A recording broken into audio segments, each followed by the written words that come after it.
Hello, গল্পকথার ডালি by জুলিয়ার চ্যানেলের গল্প পাঠের আসরে আমি জুলিয়া সকল শ্রোতা বন্ধুকে জানাই স্বাগত। যারা আমার চ্যানেলকে সাবস্ক্রাইব করেছেন প্রথমেই জানাই তাদের অসংখ্য ধন্যবাদ। বয়োজ্যেষ্ঠদের জানাই আমার সশ্রদ্ধ প্রণাম। বিগত কয়েকটি পর্ব ধরেই আমি আপনাদের শোনাচ্ছি, বলা যেতে পারে আপনাদের অনুরোধেই আমি শোনাচ্ছি বিখ্যাত কথাসাহিত্যিক শরৎচন্দ্র চট্টোপাধ্যায়ের লেখা এক কালজয়ী প্রেম কাহিনী, যার নাম দেবদাস। এই অবিস্মরণীয় প্রেম কাহিনীতে আমরা শুনেছি বাল্যকাল থেকে কিভাবে একে অপরকে ভালোবেসে এসেছিল দেবদাস এবং পারু। কিন্তু তাদের এই ভালোবাসা বিবাহে পরিণত হতে পারেনি তাদের ভাগ্যদোষে।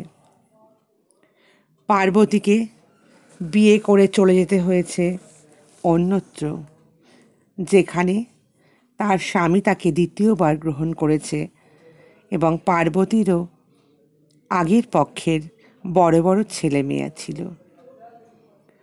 সেই রকম জায়গাতেই সে নিজেকে মানিয়ে নিয়েছে।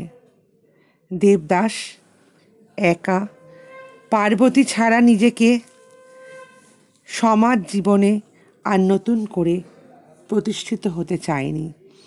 শহরে গিয়ে সে চুনিলালের শরণাপন্ন হয়ে চন্দ্রবতী নামক, পরবর্তীকালে তার নাম ছিল চন্দ্রমুখী নামক এক বাইজি বাড়িতে গিয়ে তার জীবনের নতুন করে মানে খোঁজার চেষ্টা করেছে, কিন্তু সেখানেও সে শান্তি পায়নি।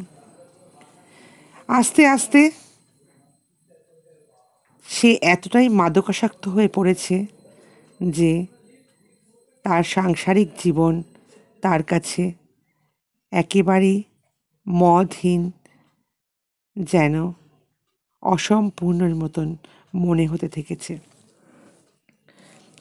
কিন্তু তারপর পার্বতী খবর পেয়েছে যখন দেবদাস গ্রামে ফিরে এসেছে, সে আগের পক্ষের ছেলেকে বলে চলে এসেছে গ্রামে, কিন্তু দেবদাসকে দেখতে পায়নি। সে হয়তো তার কিছু আগেই আবার শহরে চলে গেছে।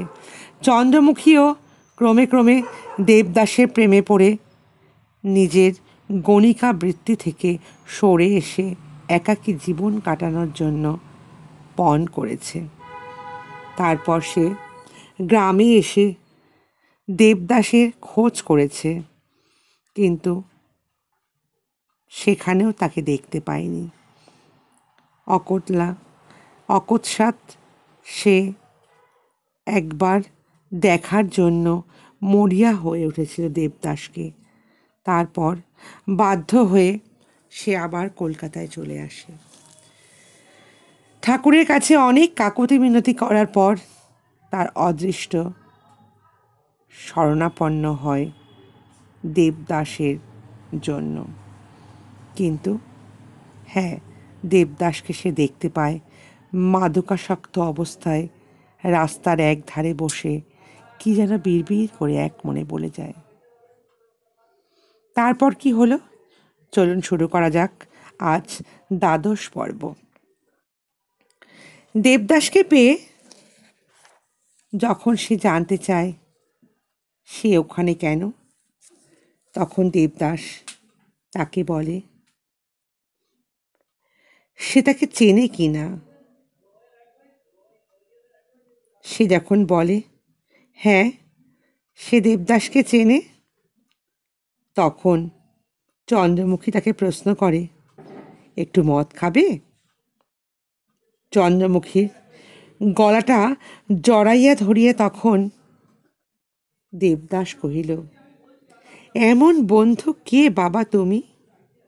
চন্দ্রমুখী চোখ দিয়ে জল পড়িতে লাগিল।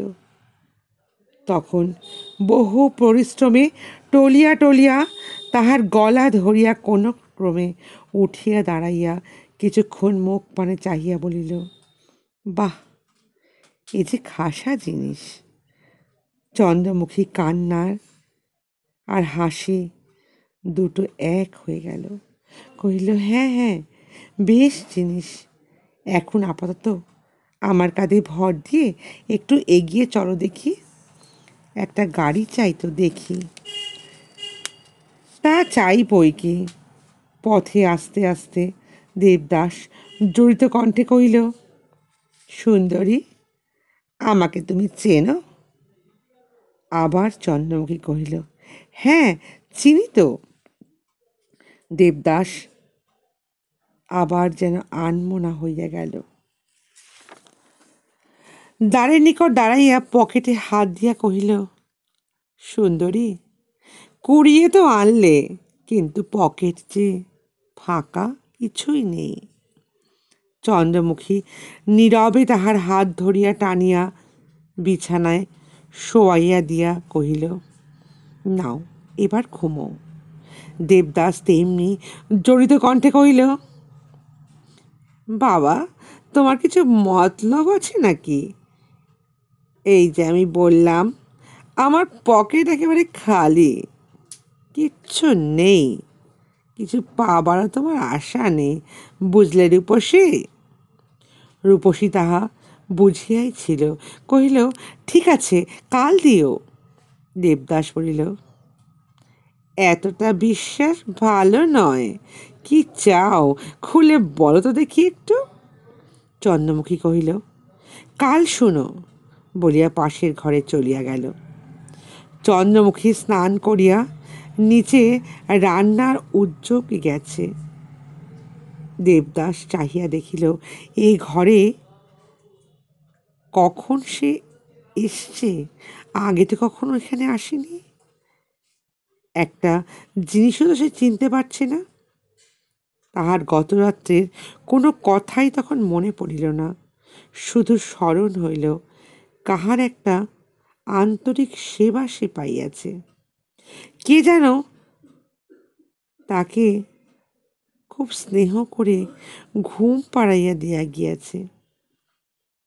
এই সময় চন্দ্রমুখী ঘরে প্রবেশ করিল। রাত্রের সাজসজ্জা সে অনেকখানি পরিবর্তন করিয়াছিল।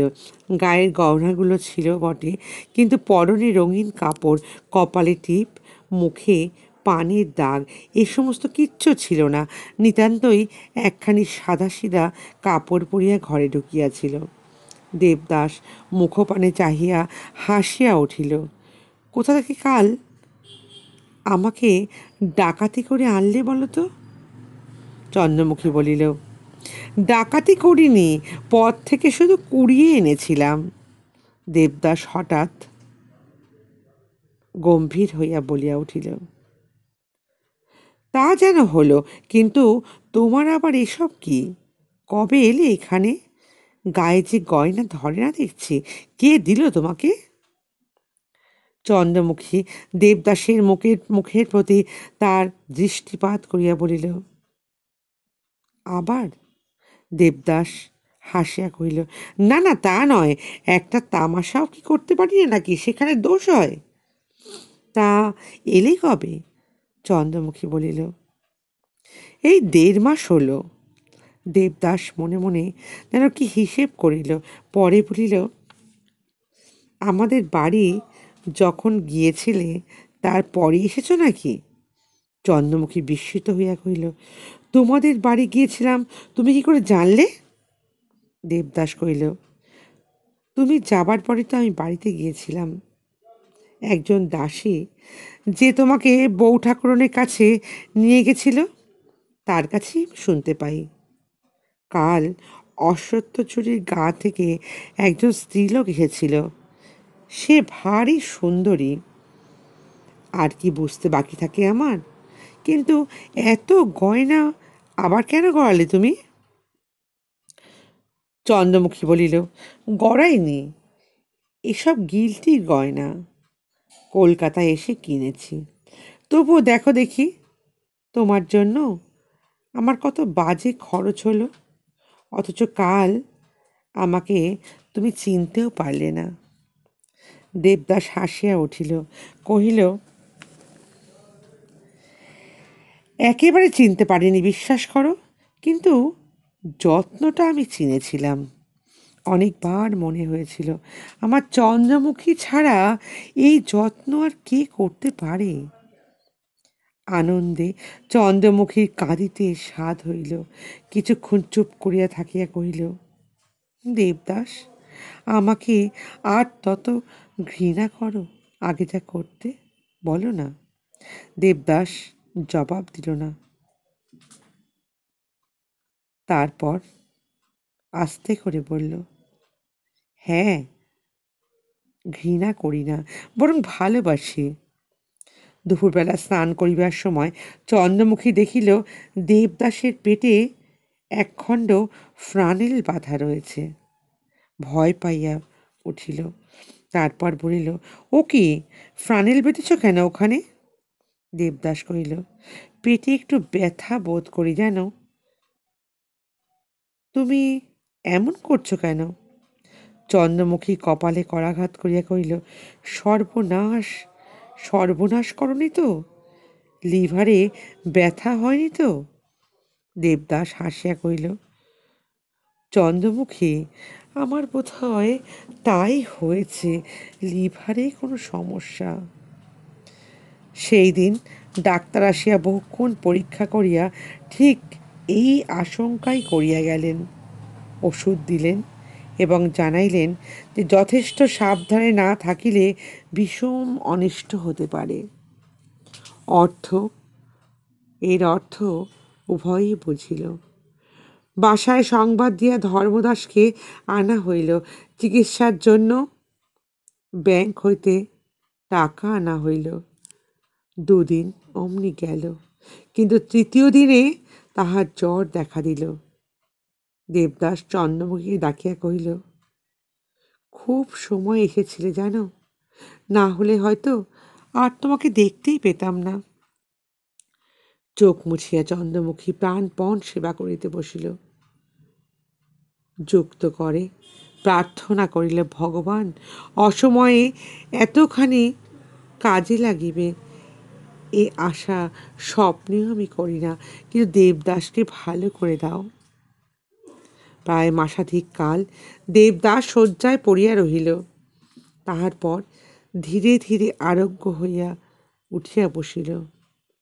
অসুখ তেমন গুরুতর হইতে পারিল না। এই সময় একদিন দেবদাস কহিল, ও কি, না না, কিচ্ছু না। চন্দ্রমুখী, তোমার নামটা মস্ত বড় জানো, সর্বদা ডাকতে আমার বড় অসুবিধা হয়, একটু ছোট করে নিতে চাই জানো। চন্দ্রমুখী বলিল, হ্যাঁ বেশ তো, বলো না। দেবদাস কহিল, তবে আজ থেকে তোমাকে বউ বলে রাখবো। চন্দ্রমুখী হাসিয়া উঠিল, ধুর, তা যেন ডাকলে, কিন্তু একটা মানে তো থাকতে হবে। সব কথার কি আর মানে থাকে? যদি স্বাদ হয়ে থাকে তাই ডেকো, কিন্তু এ স্বাদ কেন তাও বলবে না। না, কখনো কারণ জিজ্ঞাসা করতে পারবে না তুমি। চন্দ্রমুখী ঘাড় নাড়িয়া বলিল, বেশ, তাই হবে। দেবদাস অনেকক্ষণ চুপ করিয়া থাকিয়া হঠাৎ গম্ভীরভাবে প্রশ্ন করিয়া উঠিল, আচ্ছা, আচ্ছা বউ, তুমি আমার কে, যে এত প্রাণপণে আমার সেবা করছো? চন্দ্রমুখী লজ্জাবনত বধূ নয়, অবাকপটু বালিকাও নয়। মুখপানে স্থির শান্ত দৃষ্টি দেখিয়া স্নেহজড়িত কণ্ঠে কহিল, তুমি আমার সর্বস্ব, তুমি কি আজও বুঝতে পারোনি? দেবদাস দেয়ালের দিকে চাহিয়াছিল, সেই দিকেই দৃষ্টি রাখিয়া ধীরে ধীরে বলিতে লাগিল, হ্যাঁ হ্যাঁ, তা পেরেছি, কিন্তু তেমন আনন্দ পাইনি। পার্বতীকে কত ভালোবাসে, সে তোমাকে কত ভালোবাসে, কিন্তু তবু কি কষ্ট। অনেক দুঃখ পেয়ে ভেবেছিলাম আর কখনো এসব ফাঁদে পা দেব না। ইচ্ছা করে দিও নি, কিন্তু তুমি এমন কেমন করলে বলো তো? জোর করে আমাকে কেন বাঁধলে? বলিয়াই আবার কিছুক্ষণ নীরবে থাকিয়া কহিল, বউ, তুমিও হয়তো পার্বতীর মতোই কষ্ট পাবে, জানো তো। চন্দ্রমুখী মুখে আঁচল দিয়া শয্যার এক প্রান্তে নিঃশব্দে বসিয়া রহিল। দেবদাস পুনরায় মৃদু কণ্ঠে বলিতে লাগিল, তোমাদের দুজনের মধ্যে কত অমিল, আবার কত মিল। একজন অভিমানী উদ্ধত, আর একজন কত শান্ত, কত সংযত। সে কিছুই সইতে পারে না। আর তোমার কত সহ্য, আর কত যশ, কত সুনাম, আর তোমার কত কলঙ্ক। তার সঙ্গে তোমার কত অমিল। সবাই তাকে কত ভালোবাসে, আর কেউ তোমাকে ভালোবাসে না। তবে আমি ভালোবাসি, বাসি বই কি, বলিয়া এক মোটা দীর্ঘশ্বাস ফেলিয়া পুনরায় কহিল, পাপ পুণ্যের বিচারকর্তা তোমার কি বিচার করবেন জানি নে, কিন্তু মৃত্যুর পরে যদি আবার মিলন হয়, আমি কখনো তোমার থেকে দূরে থাকতে পারবো না। চন্দ্রমুখী নীরবে কাঁদিয়া বুক ভাসাইয়া দিল। মনে মনে প্রার্থনা করিতে লাগিল, ভগবান, কোন কালে কোন জন্মে যদি এ পাপিষ্ঠার প্রায়শ্চিত্ত কোনো সময় হয়, আমাকে যেন এর পুরস্কার দিও। মাস 2 অতিবাহিত হইয়াছে। দেবদাস আরোগ্য লাভ করিয়াছে, কিন্তু শরীর সারে নাই। বায়ু পরিবর্তন আবশ্যক। কাল পশ্চিমে বেড়াইতে যাইবে, সঙ্গে শুধু ধর্মদাস যাইবে। চন্দ্রমুখী ধরিয়া বসিয়াছিল, তোমার একজন দাসীও তো প্রয়োজন, আমাকে সঙ্গে নাও না, নেবে? দেবদাস বলিল, ছি, তা হয় না। আর যাই করি, এত বড় নির্লজ্জ আমি হতে পারবো না। চন্দ্রমুখী একবার মৌন হইয়া গেল। সে অবুঝ নয়, তাই সহজেই বুঝিল যে তার যাই হোক না কেন এ জগতে তার কিন্তু কোনো সম্মান নেই। তার সংস্পর্শে দেবদাস সুখ পাইবে, সেবা পাইবে, কিন্তু কখনো সম্মান পাইবে না। চোখ মুছিয়া কহিল, আবার কবে দেখা পাব? দেবদাস কহিল, বলতে পারি নে, তবে বেঁচে থাকতে তোমাকে কোনো দিন ভুলব না। তোমাকে দেখবার তৃষ্ণা আমার কখনো মিটবে না। প্রণাম করিয়া চন্দ্রমুখী সরিয়া দাঁড়াইল।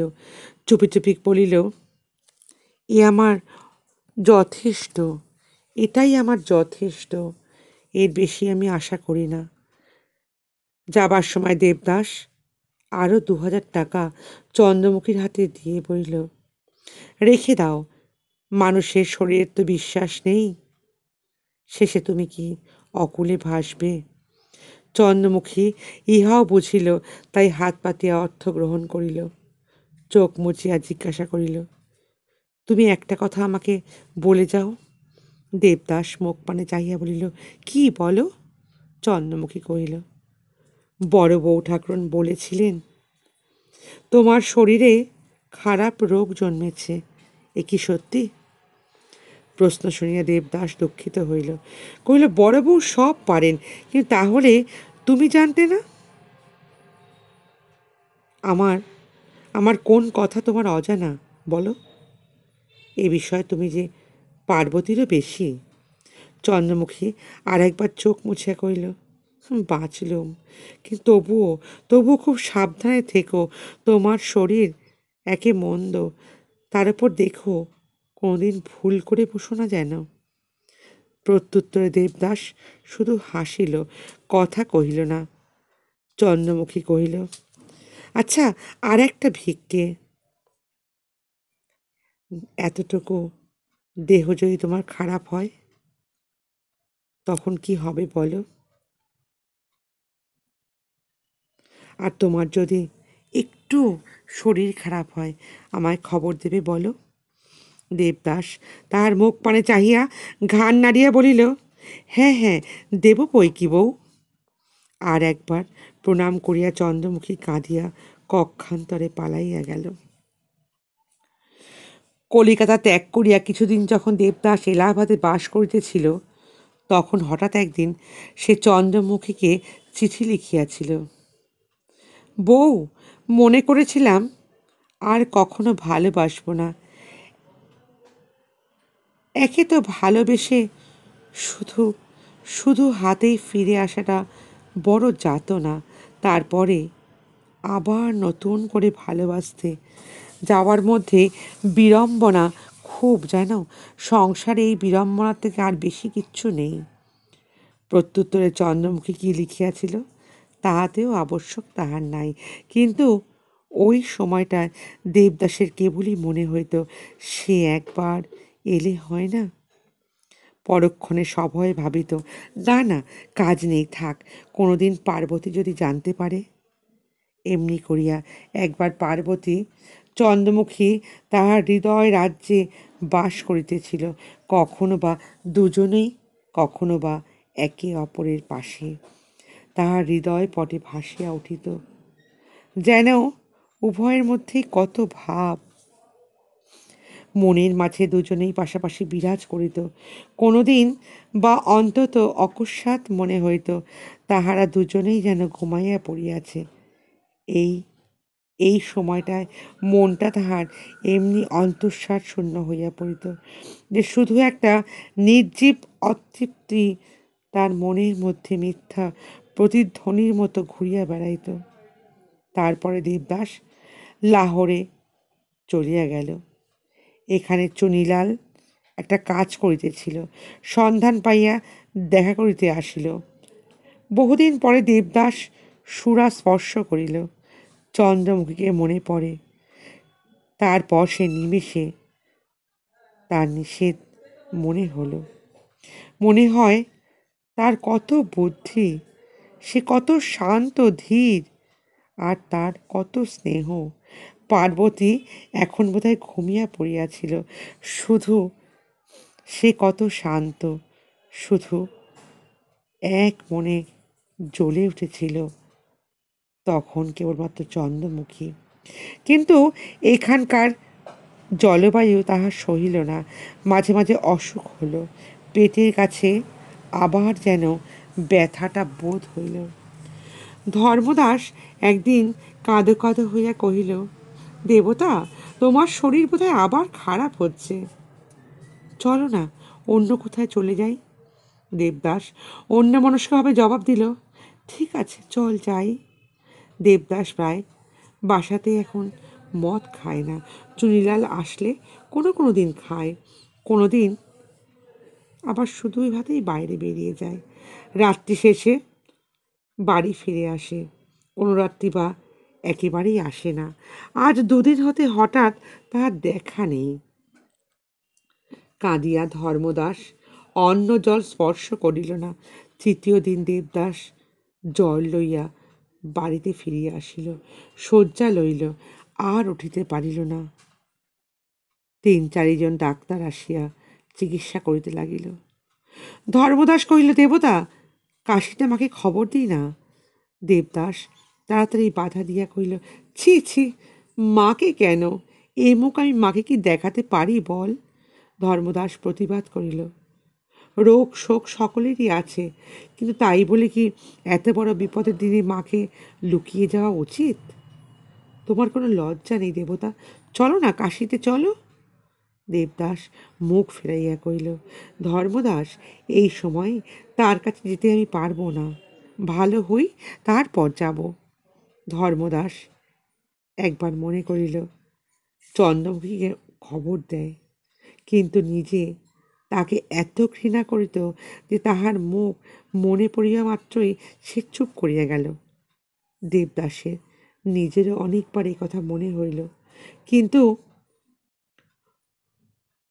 কিন্তু কোনো কথা বলিতে তার ইচ্ছা করিত না, সুতরাং কেহই আসিল না। তারপরে অনেক দিন সে ধীরে ধীরে আরোগ্য লাভ করিতে লাগিল। একদিন সে উঠিয়া বসিয়া বলিল, ধর্মদাস, চল এইবার আর কোথাও যাই। বিপদের দিনে মাকে লুকোনো যায়? তোমার কোনো লজ্জা নেই দেবতা? চলো না কাশীতে। জিনিসপত্র বাঁধিয়া চুনিলালের নিকট বিদায় লইয়া দেবদাস আবার এলাহাবাদে আসিয়া উপস্থিত হইল। শরীরটা অনেকটা ভালো এখন। কিছুদিন থাকিবার পর একদিন দেবদাস কহিল, ধর্ম, কোন নতুন জায়গায় গেলে হয় না রে? কখনো বোম্বাই দেখিনি, যাবি? আগ্রহ দেখিয়া অনিচ্ছা সত্ত্বেও ধর্মদাস মন না চাইলেও মত দিল। সময়টা জ্যৈষ্ঠ মাস, বোম্বাই শহর, কিন্তু সেখানে তেমন গরম নেই। এখানে আসিয়া দেবদাস অনেকটা সারিয়া উঠিল। ধর্মদাস জিজ্ঞাসা করিল, এখন বাড়ি গেলে হয় না? দেবদাস কহিল, না, বেশ তো আছি, আমি এখানেই আর কিছুদিন থাকব। এরপর 1 বৎসর অতিবাহিত হইয়া গিয়াছে। ভাদ্র মাসের সকালবেলা একদিন দেবদাস ধর্মদাসের কাঁধে ভর দিয়া বোম্বাই হাসপাতাল হইতে বাহির হইয়া গাড়িতে আসিয়া বসিল। দেবদাস গাড়িতে বসিলে ধর্মদাস কহিল, দেবতা, আমি বলি মায়ের কাছে যাওয়াই বোধহয় ভালো। দেবদাসের 2 চোখ জলে ভরিয়া গেল।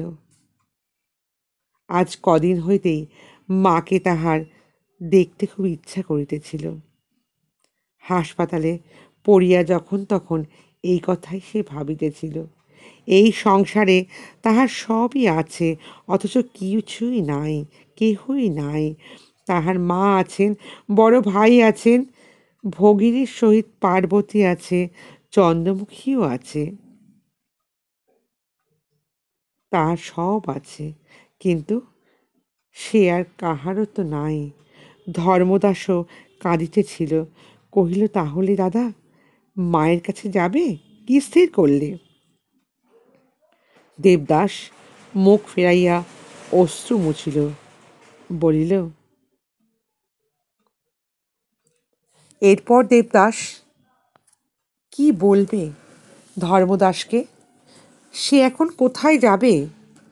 জানতে গেলে আপনাদের শুনতে হবে আগামী পর্ব। তবে যাবার আগে আপনাদের কাছে একটা অনুরোধ, যারা আমার গল্প শুনছেন কিন্তু এখনো পর্যন্ত আমার গল্পকথার ডালি পরিবারের সদস্য হননি, তারা একটা সাবস্ক্রাইবের মাধ্যমে আমার গল্পকথার ডালি পরিবারের সদস্য হবেন। আর যদি ভালো লাগে তাহলে একটা লাইক দিয়ে আমাকে একটু উৎসাহ দান করবেন। আজ তাহলে এইটুকুই। খুব তাড়াতাড়ি নিয়ে আসবো আগামী পর্ব। ততক্ষণে আপনাদের কাছে আমি বিদায় চাইছি। সকলে ভালো থাকবেন, সুস্থ থাকবেন।